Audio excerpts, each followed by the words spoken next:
മാനസികാരോഗ്യ ചർച്ചയുടെ ഇന്നത്തെ എപ്പിസോഡിലേക്ക് എല്ലാ പ്രേക്ഷകർക്കും ഹൃദ്യമായ സ്വാഗതം. പതിവ് പോലെ ഇന്ന് നമ്മളോടൊപ്പമുള്ളത് വിൻസേഷ്യൻ സഭാംഗവും ക്ലിനിക്കൽ സൈക്കോളജിസ്റ്റുമായ സിസ്റ്റർ ഡോക്ടർ ഡോണ തോട്ടത്തിലാണ്.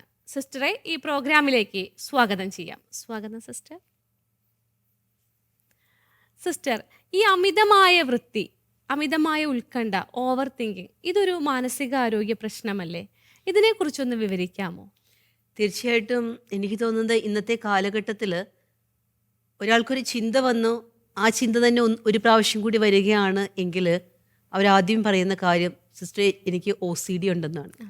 അതായത് ഒരു ഒബ്സസീവ് കമ്പൾസീവ് ഡിസോർഡർ എന്നാണ് ഇതിനെ നമ്മൾ സ്പെക്ട്രത്തിൽ തിരിച്ചിരിക്കുന്നത് കാര്യം. ഇതൊരു ഒരൊറ്റ കാര്യം മാത്രമല്ല, ഇപ്പോൾ ഒരു കാര്യത്തോട് മാത്രമുള്ള അമിതമായിട്ടുള്ളൊരു ചിന്തയല്ല. ഇതൊരു സ്പെക്ട്രം ഡിസോർഡർ എന്നാണ് ഞങ്ങളിതിനെ പറയുന്നത്. എന്ന് വെച്ച് കഴിഞ്ഞാൽ ഈ അമിതമായ ചിന്ത പല കാര്യങ്ങളിൽ, നമ്മുടെ അനുദിന ജീവിതത്തിൻ്റെ പല അവസ്ഥകളിൽ ഇതേപോലെയുള്ള ഈ ഒരു ചിന്തകൾ ഉണ്ടാകുന്നതാണ്. ഇപ്പോൾ ഇന്നൊക്കെ കൂടുതലും നമുക്കറിയാം ഗൂഗിളിങ് കാര്യങ്ങളൊക്കെ ഉള്ളത് കൊണ്ട് പലപ്പോഴും നമ്മുടെ അടുത്ത് വരുന്നവർ പറയുന്നത് എനിക്ക് OCD ആണ്, OCDക്ക് എന്താണ് ചെയ്യേണ്ടത് എന്നുകൊണ്ട് ചോദിച്ചുകൊണ്ടാണ്. അപ്പോൾ ഒരു ഒബ്സസീവ് കമ്പൾസീവ് ഡിസോർഡറിൻ്റെ ഒരു ആദ്യ കാലങ്ങളിലൊക്കെ ചിത്രം എന്ന് പറയുന്നത് ഒരു അമിത വൃത്തി എന്നുള്ളതായിരുന്നു. അതായത് ഏത് കാര്യം കണ്ടു കഴിഞ്ഞാലും അതിൻ്റെ അകത്ത് എന്തൊക്കെയോ പ്രശ്നങ്ങളുണ്ട് എന്നുള്ള ഒരു രീതിയായിരുന്നു. ഇത് തീർച്ചയായിട്ടും ഒരാളുടെ മാനസികാരോഗ്യത്തെ സാരമായിട്ട് ബാധിക്കുന്നു. അയാളുടെ മാത്രമല്ല, ഈ OCD ഉള്ളവരുടെ കൂടെ ജീവിക്കുന്നവർ, അവരുടെ കുടുംബത്തിൽ ജീവിക്കുന്നവർ, സഹപ്രവർത്തകർ എല്ലാവരും ഇതിന് വിക്ടിമായിരിക്കും. സിസ്റ്റർ, പലപ്പോഴും ഈ അമിത വൃത്തിയായാലും അതുപോലെ തന്നെ ചില കാര്യങ്ങളിൽ നമുക്ക് എത്രത്തോളം ചെക്ക് ചെയ്താലും അത് ശരിയായിട്ടുണ്ടോ, ഇപ്പോൾ ഗ്യാസ് ഓഫ് ചെയ്തതോ അല്ലെങ്കിൽ ഡോർ ലോക്ക് ചെയ്യുന്നതോ, ഇതൊക്കെ നമ്മൾ പിന്നീടും ചെയ്യുന്ന ചില ആളുകളുണ്ട്. ഇതൊക്കെ ഒരു OCDയുടെ ഭാഗം തന്നെയാണോ? ഓക്കെ, ആദ്യകാലങ്ങളിൽ OCD നമ്മൾ വിരിക്കപ്പെടുമ്പോഴത്തേക്ക് അമിത വൃത്തി എന്നുള്ളതാണ്. അതിന് കണ്ടാമിനേഷൻ OCD എന്നാണ് ഞങ്ങൾ പറയുന്നത്. അത് നമ്മുടെ DSM-4 ICD-10 വച്ചിരിക്കുന്ന ഒരു ക്യാരക്ടറൈസേഷനാണ്. അത് നമ്മളൊരു ഡയഗ്നോസ്റ്റിക് ഫീച്ചറിലേക്ക് വരണമെങ്കിൽ ഒരാൾക്ക് അയാളുടെ ആ ചിന്താഭാവത്തിൽ നമ്മൾ പറഞ്ഞ ഒബ്സഷൻ ആൻഡ് കമ്പൾഷനാണ്. ഒബ്സഷൻ എന്ന് പറഞ്ഞു കഴിഞ്ഞാൽ അത് ഇൻട്രൂസീവ് ആയിട്ടുള്ള തോട്ടാണ്. ഇൻട്രൂസീവ് തോട്ട് എന്ന് പറഞ്ഞു കഴിഞ്ഞാൽ നമ്മൾ പറയുന്ന നമ്മുടെ തലച്ചോറിലേക്ക്, നമ്മുടെ ചിന്തകളിലേക്ക് ഇങ്ങനെ കടന്നു വരുന്ന, എന്നാൽ അത് നമ്മൾ ഡിസ്റ്റർബൻസ് ഉണ്ടാക്കുന്നുമുണ്ട്. ഈ ചിന്തയൊന്ന് പോട്ടെ എന്ന് വെച്ച് കഴിഞ്ഞാൽ ചിന്ത പോകുന്നുമില്ല. അപ്പം അതിനെയാണ് നമ്മൾ ഇൻട്രൂസീവ്, ഈ ഒബ്സഷൻ എന്ന് പറയുന്നത്. അപ്പോൾ ഈ കണ്ടാമിനേഷൻ OCDയിൽ വരുന്ന, അതായത് ഈ അമിത വൃത്തിയിൽ വരുന്നൊരു കാര്യം എന്ന് വെച്ച് കഴിഞ്ഞാൽ നമ്മൾ വേറെ എവിടെയെങ്കിലും ഒരു പ്രതലം കാണുന്നു അല്ലെങ്കിൽ ഏതെങ്കിലും ഒരു സ്ഥലം കാണുമ്പോൾ പെട്ടെന്ന് മനസ്സിലേക്ക് ഇവിടെ മുഴുവനും കീടാണുക്കളാണുള്ളത്. ഈ കീടാണു എൻ്റെ ശരീരത്തിലേക്ക് പ്രവേശിക്കും. ആ പ്രവേശിച്ചു കഴിഞ്ഞാൽ എനിക്ക് രോഗമുണ്ടാകും, ഞാൻ മരിച്ചു പോകും. അപ്പോൾ ഈ രോഗാണുക്കളെ കുറിച്ചുള്ള അല്ലെങ്കിൽ അവിടെയുള്ള രോഗാണുക്കൾ പരത്തുന്ന രോഗത്തെക്കുറിച്ചുള്ള അമിതമായ ചിന്ത മൂലം ഇവർക്ക് എപ്പോഴും എന്താ തോന്നുന്നതെന്ന് വെച്ച് കഴിഞ്ഞാൽ കൈ കഴുകണം, അല്ലെ എപ്പോഴും വൃത്തിയായിട്ടിരിക്കണം. അപ്പോൾ ഈ OCDയിലെ ഒബ്സഷൻ എന്ന് പറഞ്ഞു കഴിഞ്ഞാൽ ആ ചിന്ത മാത്രമാണ്. അതായത് അവിടെ രോഗാണുണ്ട്, കീടാണുണ്ട്, അത് വൃത്തിയില്ലാത്ത സ്ഥലമാണ്, അപ്പോൾ അവിടെ ഒരു കീടാണുണ്ട്, എനിക്ക് രോഗം വരും എന്ന ചിന്തയാണ്. ഈ ചിന്ത ഇയാളിൽ ആങ്സൈറ്റി ഉണ്ടാക്കും, അതായത് ഉത്കണ്ഠ ഉണ്ടാക്കും. എനിക്ക് രോഗം വന്നു കഴിഞ്ഞാൽ ഞാൻ മരിച്ചു പോവില്ലേ, എനിക്ക് രോഗം വന്നു കഴിഞ്ഞാൽ എൻ്റെ വീട്ടുകാർക്ക് ആ രോഗം പകരൂല്ലേ, എനിക്ക് ഹോസ്പിറ്റലിൽ പോകേണ്ടി വരില്ലേ, അതിനുള്ള പൈസ ഇല്ലല്ലോ. സോ ചിന്ത ഇങ്ങനെ, നമ്മൾ പറഞ്ഞ തോട്ട് ലൂപ്പ് എന്നാണ് അതിനെ പറയുന്നത്. ആ ഒരു ചിന്ത വന്നു കഴിഞ്ഞാൽ അതിനെ ചുറ്റിപ്പറ്റി അതുമായിട്ട് റിലേറ്റഡ് ആയിട്ടുള്ള വളരെ ഭയാനകമായിട്ടുള്ള ചിന്തകളിലേക്ക് അത് പോകുന്നു. ആ ചിന്ത ആങ്സൈറ്റി കൂട്ടുമ്പോൾ അയാൾക്ക് തോന്നുന്നു എന്നാൽ കൈ കഴുകണം. കൈ കഴുകാനായിട്ട് ചെന്ന് നിന്ന് കൈ കഴുകുന്ന ആ പ്രവണതയാണ് നമ്മൾ കമ്പൾഷൻ എന്ന് പറയുന്നത്. അതായത് ഒരു ചിന്തയിൽ നിന്നുണ്ടാകുന്ന ആ ആങ്സൈറ്റിയെ, ഉത്കണ്ഠയെ മറികടക്കാൻ വേണ്ടി അയാൾ ചെയ്യുന്ന പ്രവൃത്തിയാണ്. പക്ഷെ ഈ പ്രവൃത്തി ചെയ്യുമ്പോഴെന്താ പറ്റുന്നതെന്ന് വെച്ച് കഴിഞ്ഞാൽ ഒരു പ്രാവശ്യം കൈ കഴുകി തീരില്ല, കൈ കഴുകിക്കൊണ്ടേയിരിക്കുന്നു. കൈ കഴുകി പൈപ്പ് ഇങ്ങനെ ഓഫ് ചെയ്യാൻ, ടേൺ ഓഫ് ചെയ്യാനായിട്ട് വരുമ്പോഴത്തേക്ക് പിന്നീട് ചിന്ത, ആ പൈപ്പിൽ നിന്ന് എൻ്റെ കയ്യിൽ എന്തെങ്കിലും കയറിയിട്ടുണ്ടാകുമോ, അപ്പോൾ ഒന്നുകൂടി കഴുകണം. അപ്പോൾ ചിന്ത, ഇനി ആ പൈപ്പിൽ അത് ഉണ്ടാകരുതല്ലോ, അപ്പോൾ പൈപ്പ് കഴുകണം. അപ്പോൾ ഇതുപോലെ ഇങ്ങനെ ലൂപ്പ് കയറി വരികയാണ്. അപ്പോൾ ചിലപ്പോഴൊക്കെ നമുക്ക് ഹോസ്പിറ്റലുകളിലൊക്കെ ചിലപ്പോൾ ചില കേസുകളൊക്കെ കിട്ടുന്നത് ഒരു ടാങ്ക് വെള്ളമൊക്കെ അരമണിക്കൂർ കൊണ്ട് കുളിച്ചും കഴുകിയും തീർക്കുന്ന ആൾക്കാർ. അപ്പോൾ ഈ അമിതമായ വൃത്തി എന്നൊരു ചിന്ത ഉള്ളിലേക്ക് കയറി കഴിയുമ്പോൾ വരുന്നതാണ്. എന്നാൽ ഈ കൈ കഴുകിയാലും ചിന്ത മാറുമോ? ഇല്ല. ആ കുറച്ച് സമയത്തേക്കൊരു സ്വസ്ഥത കിട്ടും. അതിനുശേഷം പിന്നീട് ചിന്ത, ഞാൻ കൈ കഴുകിയ വെള്ളത്തിൽ പ്രശ്നം ഉണ്ടായിരുന്നു. അപ്പൊ ഇതുപോലെ പോകുന്നതാണ്. ഈ ഒരു ചിന്തയെ മാറ്റിയെടുക്കാൻ പറ്റുന്ന റെമഡീസ് എന്തൊക്കെ നമുക്ക് സ്വയം ചെയ്യാൻ സാധിക്കുന്നത്? നമ്മൾ ആദ്യം തന്നെ അതിലേക്ക് പോവേണ്ടതെന്ന് വെച്ച് കഴിഞ്ഞാൽ ഇതൊരു ആങ്സൈറ്റി റിലേറ്റഡ് ആയിട്ടുള്ളൊരു കാര്യമാണ്. എന്ന് വെച്ച് കഴിഞ്ഞാൽ നമ്മുടെ ഉള്ളിൽ അമിതമായിട്ടൊരു ആങ്സൈറ്റി ഉണ്ട്. ഇപ്പം ആങ്സൈറ്റി ഉണ്ടാകുമ്പോൾ നമുക്കറിയാം നമ്മുടെ ഹോർമോണൽ ചേഞ്ചസ് വരുന്നുണ്ട്. കോർട്ടിസോൾ പോലെയുള്ള കാര്യങ്ങൾ നമ്മളിൽ ആ ഒരു ആങ്സൈറ്റി വളർത്തുന്നുണ്ട്. അതോടൊപ്പം തന്നെ നമ്മുടെ തലച്ചോറിലുണ്ടാകുന്ന ന്യൂറോ ട്രാൻസ്മിറ്റേഴ്സിലുണ്ടാകുന്ന, പിന്നെ നമ്മൾ പറയുന്ന ന്യൂറോ അനാട്ടമിക്കൽ കാര്യങ്ങളിലുണ്ടാകുന്ന ഒരു ഫങ്ഷനിങ് ഡെഫിഷ്യൻസി അതിൻ്റെ അകത്തുണ്ട്. പക്ഷേ ഇതുവരെ നമുക്ക് ഇന്ന കാരണം കൊണ്ടാണ് OCD ഉണ്ടാകുന്നത് ഇതുവരെ കണ്ടെത്തപ്പെട്ടിട്ടില്ല. അപ്പോൾ ഈ അമിതമായ ആങ്സൈറ്റി ആണ് ഇതിലേക്ക് കൊണ്ടുപോകുന്നത് എന്ന് നമുക്ക് വ്യക്തമാണ്. അപ്പോൾ ഈ ആങ്സൈറ്റി കുറയ്ക്കാനുള്ള കാര്യങ്ങളാണ് അവിടെ നമ്മൾ ചെയ്യേണ്ടതായിട്ടുള്ളത്. ഓക്കെ. അതുപോലെ തന്നെ ഈ പറഞ്ഞ പോലെ മറന്നു പോകുന്നത്, അല്ലെങ്കിൽ ഇപ്പോൾ ഗ്യാസ് ഓഫ് ചെയ്യാൻ ഇത് അങ്ങനെയുള്ള ചെക്കിങ്, പിന്നെയും പിന്നെയും ചെക്ക് ചെയ്യാൻ തോന്നുന്ന കാര്യങ്ങൾ, നമ്മളതിനെ ഒരു ചെക്കിങ് OCD എന്ന് പറയും. അതായത് വാതിൽ അടച്ചു കഴിഞ്ഞിട്ട് അയാൾ കുറച്ചുകൂടിയൊക്കെ നടന്നു കഴിഞ്ഞ് പിന്നീട് ചിന്തിക്കുകയാണ്, ഞാൻ വാതിൽ അടച്ചായിരുന്നോ? ഇല്ല. വാതിൽ അടച്ചില്ലെങ്കിൽ എന്തൊക്കെ സംഭവിക്കും? അതായത് ഇവരുടെ ചിന്തയിലേക്ക് വരുന്നൊരു കാര്യം, ഞാൻ ചെയ്യേണ്ട പ്രവൃത്തി അതുപോലെ ചെയ്തില്ല എന്നുണ്ടെങ്കിൽ ഉണ്ടാകുന്ന ദൂഷ്യഫലങ്ങളുടെ വലിയൊരു പ്രശ്നമാണ് ഇയാളുടെ മനസ്സിലേക്ക് വരുന്നത്. നമ്മൾ പറയണത് ഒരു എക്സാജറേറ്റഡ് ആയിട്ടുള്ള വേഴ്സണിങ് കണ്ടീഷൻസ് ഓഫ് റിസൾട്ട്. ഇപ്പോൾ ഞാൻ വാതിലടച്ചില്ല, അതുകൊണ്ട് കള്ളന്മാരെൻ്റെ വീട്ടിൽ കയറും, അവിടെ അലമാരിയിൽ സ്വർണ്ണം ഇരിപ്പുണ്ട്, അത് സ്വർണം കട്ടുകൊണ്ട് പോകും, അത് എത്ര രൂപയുടെ സ്വർണ്ണമാണ്, പിന്നെ ഞാൻ എന്ത് ചെയ്യും? അല്ല എൻ്റെ വീട്ടിലെ സാധനങ്ങളെല്ലാം മോഷ്ടിച്ചുകൊണ്ട് പോകും. അപ്പോൾ ഇത് വാതിലിൻ്റെ മാത്രമല്ല, ഇപ്പം സ്വിച്ച് ഓഫ് ചെയ്തോ, ചിലരുടെയൊക്കെ കാര്യങ്ങൾ പറഞ്ഞു കേട്ടിട്ടുണ്ട്, ഉറങ്ങാനായിട്ട് കിടക്കുന്നതിന് മുമ്പ് ലൈറ്റും ഫാനും ഒക്കെ ഓഫ് ചെയ്തു. അപ്പം അറ്റ്ലീസ്റ്റ് നമ്മൾ ചിന്തിക്കും, ലൈറ്റ് ഓഫ് ചെയ്തോ അല്ലെങ്കിൽ ഫാൻ ഓഫ് ചെയ്തോ എന്നുള്ളത് കണ്ടാൽ മനസ്സിലാവില്ലേന്ന്. പക്ഷെ ഇവരെ സംബന്ധിച്ചിടത്തോളം അവർ ചിന്തിക്കാൻ പോകുന്നത്, ഇപ്പം ഞാൻ ഇതുപോലൊരു ചെക്കിങ് ആയിട്ടുള്ള ഒരു കേസ് വന്നപ്പോൾ അവരോട് ഞാൻ ചോദിച്ചു, നിങ്ങൾക്ക് അറിയില്ല അവിടെ വെട്ടമില്ല അല്ലെ ഫാനില്ല എന്ന്. സിസ്റ്റർ, അപ്പം എനിക്ക് എൻ്റെ മനസ്സിലേക്ക് കയറി വരുന്ന ചിന്ത, ഇനി കറണ്ട് അപ്പം പോയത് കൊണ്ടാണോ ഇല്ലാത്തത്? അപ്പം ഞാൻ സ്വിച്ച് ഓൺ ചെയ്തിരിക്കുവാണ്, ഞാൻ ഉറങ്ങിപ്പോയാൽ കറണ്ട് വന്നാൽ അത് ശരിയാകുമോ? പിന്നെയും ചെല്ലും, സ്വിച്ച് ഓഫ് ചെയ്തൊന്ന് നോക്കും, പിന്നെയും വന്ന് കിടക്കും. കുറച്ചുകൂടി കഴിയുമ്പോഴത്തേക്കും മനസ്സിലേക്ക് വരുവാണ്, ഇല്ല നീ അത് കൃത്യമായിട്ട് നോക്കിയില്ലായിരുന്നു, ലൈറ്റ് ഇല്ലായിരുന്നല്ലോ, അപ്പൊ ആ സ്വിച്ച് ഓൺ ആണോ ഓഫ് ആണോ നിനക്ക് മനസ്സിലായില്ലല്ലോ. അപ്പോൾ അതായത് ഇവരാ പ്രവൃത്തി കംപ്ലീറ്റ് ആയിട്ട് ചെയ്തില്ല എന്ന രീതിയിലുള്ള കുറേ ചിന്തകൾ ഇങ്ങനെ വന്നുകൊണ്ടേയിരിക്കും. കിടന്നുറങ്ങാൻ പറ്റില്ല. അതുകൊണ്ട് ഉറങ്ങണമെന്നുണ്ട്, ഇത് കുഴപ്പമില്ല, അതവിടെ സ്വിച്ച് ഉണ്ടെങ്കിൽ തന്നെ വേറെ ആരെങ്കിലും അത് ഓഫ് ചെയ്തോളും, പക്ഷേ മനസ്സിനൊരു പിടുത്തം വരുന്നില്ല. ഇതാണ് ഇതിൻ്റെ ഒരു പ്രശ്നം എന്ന് പറയുന്നത്. ഇതുപോലെ തന്നെ ഗ്യാസിന്റെ കാര്യത്തിലും അവര് യാത്ര ചെയ്യുമ്പോഴത്തേക്കും ഒരു വ്യക്തി പറഞ്ഞതാണ്, ഭർത്താവിൻ്റെ കൂട്ടത്തിൽ ഒരിടത്തേക്ക് പോവുകയാണ്, അതും സമയം താമസിച്ചാണ് ഇറങ്ങിയത്. പോകുന്ന വഴിക്ക് ഇവർക്ക് ഇങ്ങനെ ഒരു ചിന്ത വരുന്നു, ആദ്യമേ ഓർത്ത് പോട്ടെ പറയണ്ട. പിന്നീട് ഇവർക്ക് ചിന്ത വരുന്നത് ആ ഗ്യാസ് പൊട്ടിത്തെറിക്കുന്നു, അത് വീട് മൊത്തം കത്തുന്നു, ഞാൻ വീട്ടിലേക്ക് ചെല്ലുമ്പോഴത്തേക്കും ഞാൻ ചെല്ലുന്നതിന് മുമ്പ് ആരെങ്കിലും ചെന്ന് കത്തിച്ചാൽ എന്ത് ചെയ്യും? അപ്പോൾ അത്രയും വേഴ്സണിങ് കണ്ടീഷൻ ആകുമ്പോൾ ഇവർക്കത് മറ്റൊരാളോട് പറയാതിരിക്കാൻ പറ്റും. ഇവിടെ ചില ഇതുണ്ട്, നമ്മളോട് ഒരാൾ ചോദിക്കുമ്പോഴാണ്, ഇപ്പം എനിക്കൊക്കെ തോന്നാറുള്ളൊരു കാര്യം, നീ അത് ചെയ്തോ എന്ന്, ഇപ്പം ഗ്യാസ് ഓഫ് ചെയ്തോ എന്ന് ചോദിക്കുമ്പോഴാണ് നമ്മുടെ മനസ്സിലേക്ക് ആ ചിന്തകൾ കൂടുതൽ വരാറുണ്ട്. അത് സ്വാഭാവികമായിട്ടും അതൊരാൾക്ക് വരുന്നതാണ്, അത് ചെയ്തോ എന്നുള്ളത്. കാരണം നമുക്കറിയാം ഇപ്പോഴത്തെ ഒരു ബിസി സ്കെഡ്യൂളിലൊക്കെ നമ്മളിങ്ങനെ ഓട്ടോമാറ്റിക്കലി ഇങ്ങനെ സ്വിച്ച് ഇട്ട പോലെ ഓരോ കാര്യങ്ങൾ ചെയ്തു പോകുകയാണ്. എന്താ ചെയ്യുന്നത്, എങ്ങനാ ചെയ്യുന്നതെന്ന് മനസ്സറിഞ്ഞ് നമ്മൾ ചെയ്തു പോകുന്നില്ല.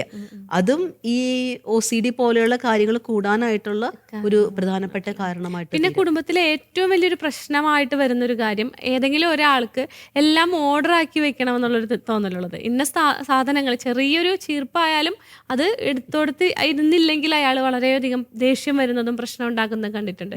ഇതും ഈ OCDയുടെ ഭാഗമാണ്. ശരിക്കും ഈ ഒരു ഓർഡറിങ് എന്ന് പറയുന്നത് ഒരു OCDയുടെ ഭാഗം തന്നെയാണ്. ഇപ്പോൾ ചില മാരിറ്റൽ കേസുകളിലൊക്കെ ഞാൻ കണ്ടിട്ടുണ്ട്, എന്തുകൊണ്ടാണ് അവർ വഴക്ക് പിടിക്കുന്നതെന്ന് ചോദിച്ചു കഴിഞ്ഞാൽ നിസ്സാര കാര്യമാണ് സിസ്റ്റർ, ഇത്രയേ ഉള്ളൂ കാര്യം.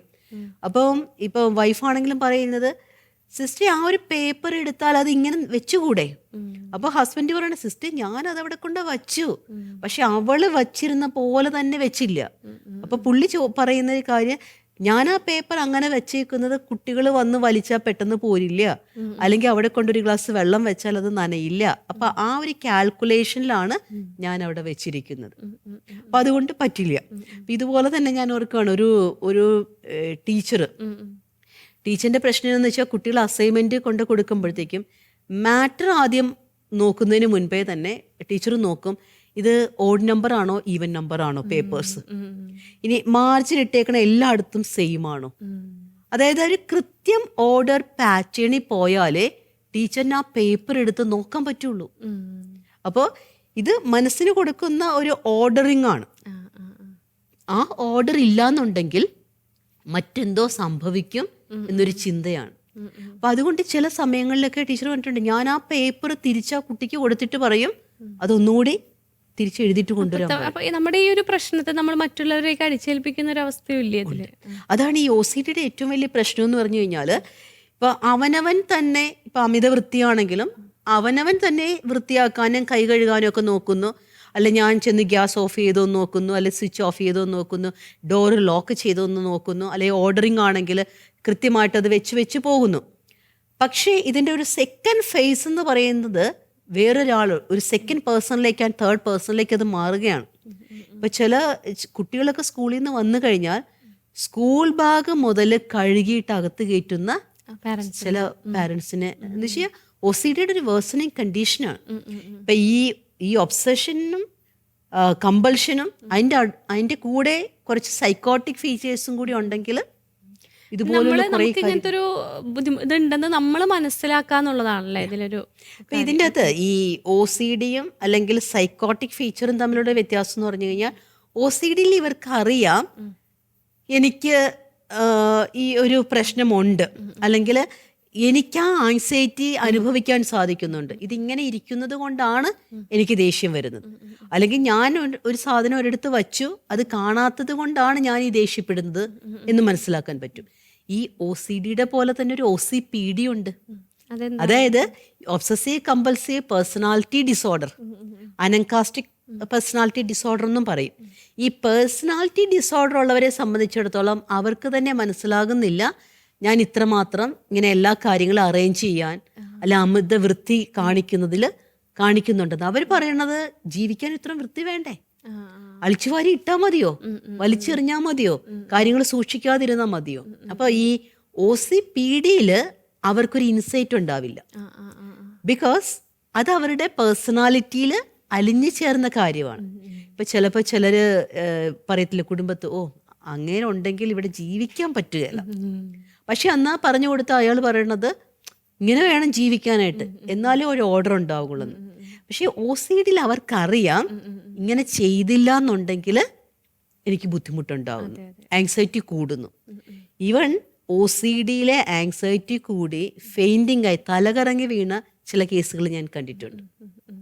അതായത് ഈ ഹോർഡിങ് എന്ന് പറയുന്ന ഒരു OCD ഉണ്ട്. ഹോർഡിങ് എന്ന് പറഞ്ഞു കഴിഞ്ഞാൽ എല്ലാം എനിക്ക് അടുക്കി പെറുക്കി വെക്കണം, അല്ലെങ്കിൽ എന്നിലേക്കെല്ലാം ഉണ്ടാവണം. അപ്പോൾ അതിൻ്റെ അകത്ത് ഈ സ്ഥാനമാനങ്ങൾ നഷ്ടപ്പെടുമോ എന്നൊരു ഭയമോ ഉണ്ടാവും ഈ ഹോർഡിങ് OCDയിൽ. അപ്പോൾ ഇതേപോലെ തന്നെ ഒരു ടീച്ചറിനെ സംബന്ധിച്ചിടത്തോളം ആ സ്കൂളിൽ നിൽക്കാനാണ് താല്പര്യം. അപ്പോൾ അവിടെ ഒന്നുകൂടി അയാളുടെ ഒരു സ്ഥാനക്കയറ്റമൊക്കെ ഉണ്ടാകാൻ ചാൻസ് ഉള്ളൊരു പ്ലേസാണ്. പക്ഷേ പൊടുന്നനെ അറിയുന്നു ട്രാൻസ്ഫർ ആകുന്നു.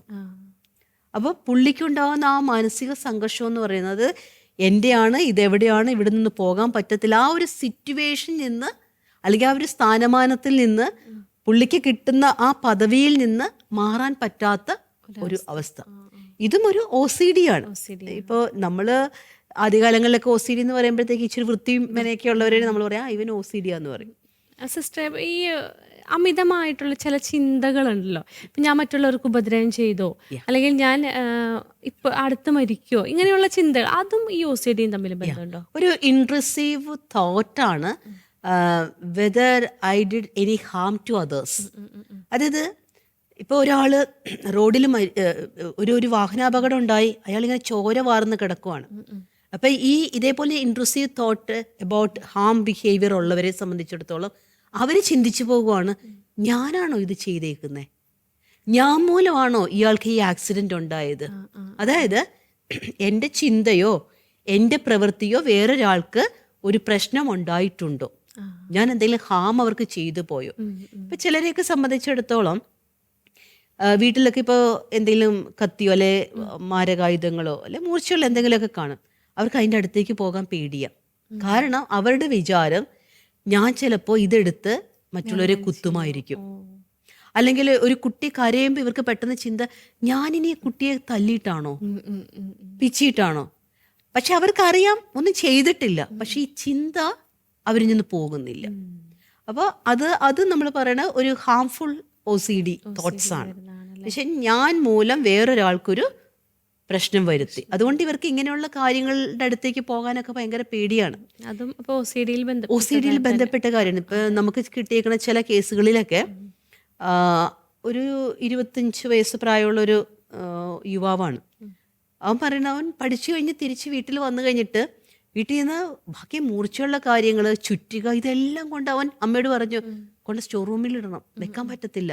അപ്പം അമ്മ ചോദിച്ചപ്പം അവൻ കാര്യം പറഞ്ഞില്ല, പക്ഷെ എന്നോട് കാര്യം പറഞ്ഞു, സിസ്റ്റർ എനിക്കൊരു പേടി, ഞാനും അമ്മയും മാത്രമേ ഉള്ളൂ, ഞാൻ ഇതെടുത്ത് അമ്മയെ ഉപദ്രവിക്കുമോ എന്നൊരു പേടി എനിക്ക് വരിക. അങ്ങനെ ചെയ്യോ?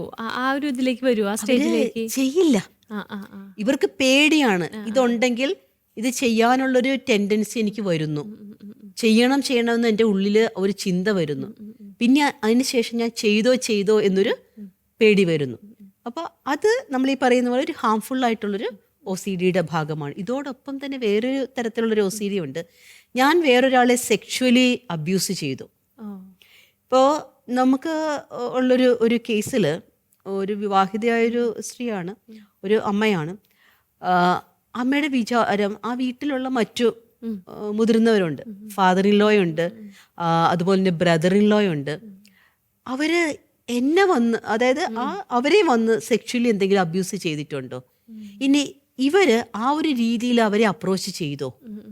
ഞാൻ ചിലപ്പോൾ കുളിക്കാനായിട്ട് കയറിയപ്പോഴത്തേക്കും ഞാൻ ആ നേക്കഡായിട്ട് പുറത്തേക്ക് ഇവരുടെ റൂമിലേക്ക് ചെന്നു.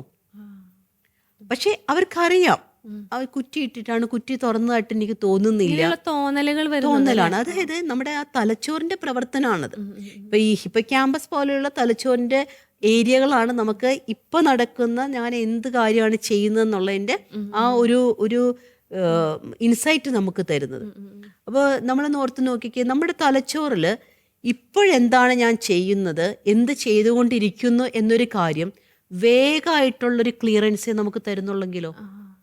നമുക്കറിയില്ല ഞാനിത് ചെയ്തോ, ഞാനിത് പറഞ്ഞു പോയോ.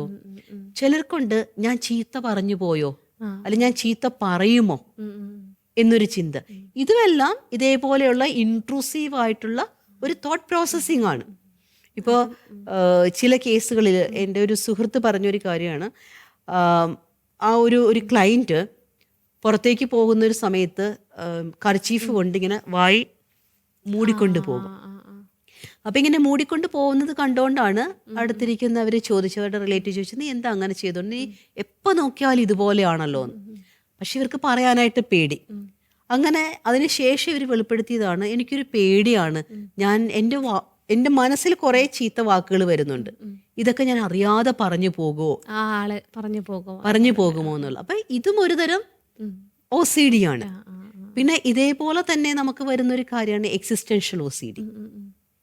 അതായത് ഞാൻ റിയലായിട്ടാണോ ജീവിക്കുന്നത്, വേറൊരാൾ റിയലായിട്ടുള്ള ആളാണോ, അതോ ഇതൊരു ഇല്യൂഷനാണോ, എൻ്റെ ജീവിതം എത്രത്തോളം നീങ്ങും, അല്ലെങ്കിൽ ഇനി ഞാൻ തന്നെയാണോ ഞാൻ എന്നൊക്കെ ചിന്തിക്കുന്നു, ഞാൻ തന്നെയാണോ ഞാൻ. അതൊരു വല്ലാത്ത അവസ്ഥയാണ്. ഇപ്പം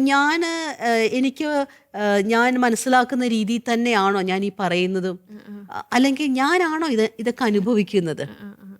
പിന്നെ ഇപ്പം എൻ്റെ ഒരു സുഹൃത്തുമായിട്ട് ബന്ധപ്പെട്ട് ഞാൻ അറിയാനിടയായ ഒരു കാര്യമാണ്, അത് പ്രാർത്ഥന ഒരു വല്ലാത്തൊരവസ്ഥയിലേക്ക് കൊണ്ടുപോകുന്ന ചില ആളുകളുണ്ട്. എല്ലാ ഉത്തരവാദിത്തങ്ങളും മറന്ന് പ്രാർത്ഥനയിൽ മാത്രം മുഴുകിയിരിക്കുന്ന, അതും ഇതുമായിട്ട് വല്ല ബന്ധമുണ്ടോ? ഈ റിലീജിയസ് റിച്വലിസ്റ്റിക് OCD ഉണ്ട്. അതായത് ഒരു പ്രാർത്ഥന തുടങ്ങിക്കഴിഞ്ഞാൽ ആ പ്രാർത്ഥന തന്നെ ഇങ്ങനെ റിപ്പീറ്റായി ചെല്ലുന്നു. അതായത് ഇപ്പോൾ ആ ഒരു പ്രാർത്ഥന ഫസ്റ്റ് ടൈം ചൊല്ലിക്കഴിയുമ്പോഴത്തേക്ക് അവരുടെ മനസ്സിലേക്ക് തോന്നുകയാണ്, ഞാനത് കൃത്യമായിട്ടല്ല ചൊല്ലിയിരിക്കുന്നത്, അതുകൊണ്ട് ദൈവം എന്നെ ശിക്ഷിക്കും. ഇനി പ്രാർത്ഥനയിൽ ഇപ്പം എന്നെ പ്രലോഭനത്തിൽ ഉൾപ്പെടുത്തരുതേ എന്ന് പ്രാർത്ഥനയാണ്. അത് പ്രാർത്ഥിച്ചു കഴിയുമ്പോൾ ഇവർക്ക് പെട്ടെന്ന് ഡൗട്ട് വരുവാണ്, ഇനി പ്രലോഭനത്തിൽ ഉൾപ്പെടുത്തണമേ എന്നാണോ ഞാൻ പ്രാർത്ഥിച്ചത്. സോ അപ്പോൾ അവരത് നിർത്തിയിട്ട് പിന്നെയും അടുത്ത് ആ പ്രാർത്ഥന റിപ്പീറ്റ് ചെയ്യാനായിട്ട് നോക്കും. ഇതുപോലെ തന്നെ ചിലപ്പോൾ ഇപ്പം അമ്പലങ്ങളുടെ മുമ്പിലാണെങ്കിലും അവിടെ ചെന്ന് തൊട്ടു തൊഴുക. അത് എപ്പോഴും ആ ഒരു പ്രവൃത്തി ഒരു പ്രാവശ്യം ചെയ്തു കഴിയുമ്പോഴും അവർക്കത് മതിയാകുന്നില്ല. അവർ പറയുന്നത് അതാണ്, അവരുടെ മനസ്സിന് അതൊരു മതിയാകാതെ വരുന്നു, അല്ലെങ്കിൽ ഇത് പോരാ, അല്ലെങ്കിൽ ഇത് ചെയ്തത് എന്തോ പെശകായി പോയി. ഇതും ഒരു റിലീജിയസ് റിച്വലിസ്റ്റിക്കിൻ്റെ ഒരു ഭാഗമാണ്. ചിലരെയൊക്കെ നമ്മൾ കണ്ടിട്ടില്ല. ഇപ്പം ഒരു പ്രാവശ്യം എൻ്റെ കൂടെ ഞാൻ ബസ്സിൽ ഇങ്ങനെ യാത്ര ചെയ്യുമ്പോഴത്തേക്കും ബസ്സിൽ എൻ്റെ അടുത്തിരിക്കുന്ന ഒരാളാണ്. അപ്പം ഇടയ്ക്കിടയ്ക്ക് ഇങ്ങനെ അയാളിങ്ങനെ തൊട്ടുമുത്തുന്നത് പോലെയൊക്കെ വെക്കുന്നുണ്ട്. അപ്പം സാധാരണയായിട്ട് നമ്മൾ നമ്മുടെ ആരാധനാലയങ്ങളുടെ മുന്നിലൂടെ യാത്ര ചെയ്യുമ്പോഴത്തേക്കും തീർച്ചയായിട്ടും ദൈവസ്മരണ വരുമ്പോൾ നമ്മളങ്ങനെ ചെയ്യാറുണ്ട്. പിന്നീട് ഞാൻ ചോദിച്ചു കഴിഞ്ഞപ്പോഴത്തേക്കും എന്നെ നോക്കി ഒന്ന് ചിരിച്ചു. സിസ്റ്റർ അത് ശ്രദ്ധിച്ചോ എന്നോട് ചോദിച്ചു. ഞാൻ പറഞ്ഞു ഞാൻ ശ്രദ്ധിച്ചു, ഇയാളിപ്പോൾ കയറിയപ്പോൾ തൊട്ട് ഇതേപോലത്തെ കുറച്ച് കാര്യങ്ങൾ ചെയ്യുന്നതായിട്ട് ശ്രദ്ധിച്ചു എന്ന് പറഞ്ഞു. അപ്പോൾ പറയാണ്, എൻ്റെ മനസ്സിലേക്ക് എന്തെങ്കിലും ഒരു അപകടം സംഭവിക്കും, നീ ഇപ്പം ഇങ്ങനെ ചെയ്തില്ലെങ്കിൽ ഒരു അപകടം സംഭവിക്കും എന്നൊരു ചിന്ത വരുമ്പോൾ ഞാൻ പെട്ടെന്ന് ചെയ്യുന്നതാണ്. അല്ലെങ്കിൽ എനിക്ക് തോന്നുന്നു ആ ഡ്രൈവർ ഇപ്പോൾ ഉറങ്ങാൻ പോകുവാണ്, അല്ലെങ്കിൽ ഒരു ഉറക്കം ആ ഡ്രൈവറിന് വരുന്നുണ്ട്, ഞാൻ ഇങ്ങനെ ചെയ്താൽ അദ്ദേഹത്തിൻ്റെ ഉറക്കം മാറും, അപ്പം ഞാൻ ചെയ്യുന്നതെന്ന് പറഞ്ഞു. അപ്പം ഞാൻ പറഞ്ഞു, മോള് ഇത് ആരോടെങ്കിലും പറഞ്ഞിട്ടുണ്ടോ? ഇല്ല, ഇതെൻ്റെ മനസ്സിലുണ്ട്, പക്ഷേ ഇത് എന്താ ചെയ്യേണ്ടതെന്ന് അറിയത്തില്ല. ഞാൻ ചോദിച്ചു, ഇതൊരു രോഗമാണെന്ന് തോന്നുന്നുണ്ടോ? എന്തോ വലിയൊരു അസ്വസ്ഥത എനിക്ക് തരുന്നുണ്ട്.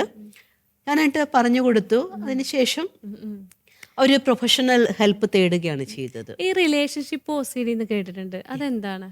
അതായത് റിലേഷൻഷിപ്പ് OCD എന്ന് പറയുമ്പോഴത്തേക്കും ഇപ്പം എനിക്കൊരു പ്രിയപ്പെട്ട ഒരാൾ, അയാൾ ശരിക്കും എനിക്ക് പ്രിയപ്പെട്ടത് തന്നെയാണോ? നീ അയാൾ എന്നെ സ്നേഹിക്കുന്നുണ്ടോ? അതായത് നമുക്കൊരു റീഅഷുറൻസ് ഇല്ലായ്മ. ഇയാൾക്ക് വേറെ എന്തെങ്കിലുമൊക്കെ മറ്റുള്ളവരുമായിട്ടൊക്കെ ബന്ധം കാണും, അല്ലെങ്കിൽ എന്നെക്കാൾ കൂടുതൽ വേറൊരാളെ ആയിരിക്കും സ്നേഹിക്കുന്നത്, എന്നെ കാണിക്കാൻ വേണ്ടി മാത്രമാണ് ഇത് ചെയ്യുന്നത്. പിന്നെ അതേപോലെ തന്നെ വേറൊരു ചിന്തയും വരാം, മേ ബി ചിലപ്പം ഒരു ഗ്രാൻഡ്യൂസ് ഐഡിയയൊക്കെ, അതായത് വേറെ ഏതെങ്കിലും ഒരു നമ്മൾ പറയുന്ന സോഷ്യൽ സ്റ്റാറ്റസിൽ മുൻപന്തിയിൽ നിൽക്കുന്ന ഒരാളുമായിട്ട് എനിക്കെന്തോ റിലേഷൻഷിപ്പ് ഉണ്ട്, അല്ലെങ്കിൽ അയാൾക്ക് എന്തോ റിലേഷൻഷിപ്പ് എന്നിലേക്ക് സ്വയം തോന്നുന്നു. അപ്പോൾ ഇതിനെയും നമുക്ക് വേണമെങ്കിൽ, അപ്പോൾ ഇതൊക്കെ ഈ OCDയുമായി ബന്ധപ്പെട്ട പ്രശ്നങ്ങൾ ജന്മന ഉണ്ടാവുന്നതാണോ? OCD നമ്മൾ ഓർക്കേണ്ട കാര്യം ആങ്സൈറ്റി സ്പെക്ട്രം ആയതുകൊണ്ട് തന്നെ നമ്മൾ ഇതിൻ്റെ അകത്ത് ഒരു കോമ്പിനേഷനാണ്. അതായത് നമ്മുടെ ന്യൂറോ ഫിസിയോളജിക്കലായിട്ടുള്ള കാര്യങ്ങൾ വരുന്നുണ്ട്, ജനറ്റിക് കോമ്പിനേഷൻസ് വരുന്നുണ്ട്, ആദ്യകാലങ്ങളിൽ ഉണ്ടാകുന്ന അമിതമായിട്ടുള്ള ഉത്കണ്ഠകൾ. അപ്പോൾ ഇവിടെ നമ്മൾ കൂടുതലും നമുക്ക് ജനറ്റിക്കായിട്ട് കിട്ടിയതോ അല്ലെങ്കിൽ ഒരു ന്യൂറോബയോളജിക്കലായിട്ടോ കിട്ടിയതോ ന്യൂറോ കെമിക്കൽ ഇംബാലൻസസ് ഒക്കെ നമുക്ക് മെഡിസിൻ വഴിയൊക്കെ കറക്റ്റ് ചെയ്യപ്പെടാനായിട്ട് സാധിക്കും. പക്ഷെ ജനറ്റിക് നമുക്കൊന്നും ചെയ്യാനായിട്ട് സാധിക്കില്ലല്ലോ. ഇവിടെ നമുക്ക് കൂടുതലായിട്ട് ഞങ്ങൾ സൈക്കോ എഡ്യൂക്കേഷനാണ് ഇങ്ങനെയുള്ളവർക്ക് കൊടുക്കുന്നത്. അതായത് ഇങ്ങനെയുള്ള ഇതൊരു ഡിസോർഡർ ബേസിസ് ആണ്, ഇന്ന ലക്ഷണങ്ങൾ അതുമായിട്ട് ബന്ധപ്പെട്ട് കാണുന്നുണ്ട്. അപ്പം അതിന് കൂടുതലും ആങ്സൈറ്റി പ്രൊവോക്കിംഗ് ആയിട്ടുള്ള ആ ഒരു സംവിധാനത്തിൽ നിന്ന് മാറി നിൽക്കാനായിട്ട് ശ്രമിക്കുക, അല്ലെങ്കിൽ ആങ്സൈറ്റി കുറയ്ക്കുന്ന കാര്യങ്ങൾ ചെയ്യുക എന്നുള്ളതാണ്. അപ്പം സാധാരണ നമ്മൾ ഇതിൻ്റെ ട്രീറ്റ്മെൻറ്റുകൾ നടത്തുമ്പോഴത്തേക്കും ആദ്യം തന്നെ ഇവർക്കൊരു ഇൻസൈറ്റ് ഓറിയൻറ്റേഷൻ കൊടുക്കുകയാണ്. അപ്പം ഇതിൽ പലർക്കും അവർക്ക് തന്നെ അറിയാം എനിക്കെന്തോ ഇങ്ങനത്തെ ഒരു പ്രശ്നം ഉണ്ടെന്നറിയാം. പക്ഷേ ചിലർക്ക് നമ്മൾ നേരത്തെ പറഞ്ഞ പോലെ കുടുംബാംഗങ്ങളിലേക്കും, അതായത് ഒരു സെക്കൻഡ് ഫേസിലേക്ക് അത് പോകും. അവിടെ ആ കുടുംബം മുഴുവനും അത് സഫർ ചെയ്യുവാണ് ചെയ്യുന്നത്. അപ്പോൾ ആ ഒരു സമയത്ത് നമ്മൾ കുടുംബങ്ങൾക്ക് മുഴുവനുമായിട്ട് അവരുടെ സൈക്കോ എഡ്യൂക്കേഷൻ കൊടുക്കുന്നു, ഇൻസൈറ്റ് ഓറിയൻറ്റേഷൻ കൊടുക്കുന്നു. അതോടൊപ്പം തന്നെ ഇവർക്ക് ഈ റിലേറ്റഡ് ആയിട്ടുള്ള മെഡിസിൻസ്, സൈക്യാട്രിസ്റ്റ് മെഡിസിൻസ് പ്രിസ്ക്രൈബ് ചെയ്യുന്നുണ്ട്. പിന്നെ റിലാക്സേഷൻ മെത്തേഡ്സ്, ഇതിന് പ്രധാനപ്പെട്ട ഒരു OCDയുടെ ഒരു തെറാപ്പി ട്രീറ്റ്മെൻ്റ് ആണ്, ഒരു ഇൻ്റർവെൻഷനാണ് ERP എന്ന് പറയും, exposure and response prevention treatment അല്ലെ ടെക്നിക്സ്. അതായത് ഇപ്പോൾ ഈ ഇരിക്കുന്ന ഒരിടത്ത് തൊട്ടാൽ എൻ്റെ ശരീരത്തിൽ അണുബാധ കയറും, അതുകൊണ്ട് എനിക്ക് തൊടാതിരിക്കുന്നു. അപ്പം നമ്മളവിടെ ഒരു എക്സ്പോഷർ കൊടുക്കുന്നു, അതായത് അവിടെ തൊടിയിക്കുന്നു, അല്ലെങ്കിൽ കുറച്ച് ഡേർട്ടി ആയിട്ടുള്ള ഒരു സ്ഥലത്തുകൂടി നടത്തിക്കുന്നു. അവർക്കത് പ്രിവെന്റ് ചെയ്യാനായിട്ട് തോന്നും, ഓടിക്കളയുക, കഴുകുക എന്നൊക്കെ ഉള്ളത്. അതിനെ നമ്മൾ പ്രിവെന്റ് ചെയ്യും, കഴുകണ്ട. അപ്പോൾ ആ ആങ്സൈറ്റി ലെവല് ഒപ്റ്റിമം ആയതിനു ശേഷം അത് അവിടുന്ന് തന്നെ പതുക്കെ റിഡക്ഷനിലേക്ക് വരുന്നു. എന്നിട്ട് ഇവർക്ക് റിയലൈസേഷൻ കൊടുക്കുന്നു, ഒന്നും സംഭവിച്ചിട്ടില്ല. ഇങ്ങനെ പെട്ടെന്ന് കയറുന്നതല്ല, അതിൻ്റെ ഒരു ലോജിക്കൽ ഒരു ഓപ്ഷനിലേക്ക് വരുന്നു. പിന്നീട് നമുക്ക് ചെയ്യാൻ പറ്റുന്ന ഒരു ഇന്റർവെൻഷൻ പാറ്റേണാണ് ACT എന്ന് പറയും, അക്സെപ്റ്റൻസ് ആൻഡ് കമ്മിറ്റ്മെന്റ് തെറാപ്പി. ഇപ്പോൾ ഇവിടെ നടക്കുന്നത് എന്താണോ അതിനെ അക്സെപ്റ്റ് ചെയ്യാനുള്ള ഒരു കണ്ടീഷനിലേക്ക് അവരെ കൊണ്ടുവരുന്നു. അവിടെയാണ് നമ്മൾ മൈൻഡ്ഫുൾനെസ് മെത്തേഡൊക്കെ ഉപയോഗിക്കുന്നത്. മൈൻഡ്ഫുൾനെസ് എന്ന് വെച്ച് കഴിഞ്ഞാൽ ഹിയർ ആൻഡ് നൗ മെത്തേഡ്. ആ ആയിരിക്കുന്ന സമയത്തിലേക്ക്, സ്ഥലത്തിലേക്ക്, സാഹചര്യത്തിലേക്ക്, പ്രവൃത്തിയിലേക്ക് പൂർണ്ണമായിട്ടുള്ളൊരു അവബോധം കൊണ്ടുവരുന്നു. ഇപ്പം നമുക്കറിയാം, നമ്മൾ പലപ്പോഴും ഡോറൊക്കെ ലോക്ക് ചെയ്തതിന് ശേഷം നമ്മൾ പിന്നീട് കുറച്ചങ്ങ് മാറിക്കഴിഞ്ഞിട്ടാണ് നമ്മൾ നോക്കുന്നത്, ഞാൻ ഡോറ് ലോക്ക് ചെയ്തായിരുന്നു, ഞാൻ അങ്ങനെ ചെയ്തായിരുന്നു. എന്തുകൊണ്ടാണ്? ആ ലോക്ക് ചെയ്യുന്ന സമയത്തെ നമ്മുടെ മെമ്മറി എൻകോഡിങ് നന്നായിട്ട് നടന്നിട്ടില്ല. അപ്പൊ ഈ നമ്മുടെ മൈൻഡ്ഫുൾനെസ്സിൽ എന്താ നടക്കുന്നത്? നമ്മൾ ചെയ്യുന്ന പ്രവൃത്തി, അറ്റ്ലീസ്റ്റ് ഞാനിപ്പോൾ എൻ്റെ ഒരു കൈ എടുത്താൽ പോലും ആ കൈ എടുക്കുന്നതിനെ ഞാൻ പൂർണ്ണമായിട്ടും അറിയുന്നു. അപ്പൊ ലോക്ക് ചെയ്യുമ്പോൾ ഞാൻ എൻ്റെ പ്രസൻസ് ഓഫ് മൈൻഡ്, ഞാൻ അവിടെ ആയിരിക്കുന്നു, അത് കാണുന്നു, ഞാൻ ബോധ്യപ്പെടുന്നു. അപ്പൊ ഇങ്ങനെയുള്ള കുറെ കാര്യങ്ങളാണ് നമ്മൾ മനസ്സിലാക്കേണ്ടതായിട്ടുള്ളത്. അപ്പം എനിക്ക് തോന്നുന്നു, സാധാരണയായിട്ട് നമ്മൾ പറയും ഈ അമിത വൃത്തി എന്നുള്ള കാര്യം മാത്രമേ നമ്മൾ പലപ്പോഴും OCD എന്ന് പറയുമ്പോഴത്തേക്കും ശ്രദ്ധിക്കാറുള്ളൂ. പക്ഷെ അത് മാത്രമല്ല, ഇതിന് ഒത്തിരിയേറെ വകഭേദങ്ങളുണ്ട്. ഏതൊരു ചിന്തയും അമിതമായാൽ അത് നമ്മളിലേക്ക് ഇങ്ങനെ കുത്തി ചൂഴ്ന്ന് കടന്നു വരുന്നത് പോലെയാകുന്നു. അത് നമ്മളിലൊരു ആങ്സൈറ്റി, അതായത് ഒരു അസ്വസ്ഥത ഉണ്ടാക്കുന്നു.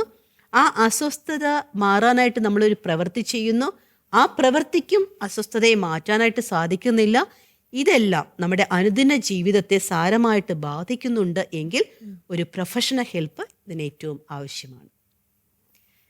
മനം തുറന്നാൽ എന്ന മാനസികാരോഗ്യ ചർച്ചയുടെ ഇന്നത്തെ എപ്പിസോഡ് ഇവിടെ അവസാനിക്കുകയാണ്.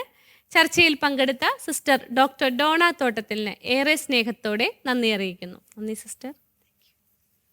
അടുത്തയാഴ്ച പുതിയൊരു വിഷയവുമായി നമുക്ക് കണ്ടുമുട്ടാം. അതുവരെ ഏവർക്കും നന്ദി.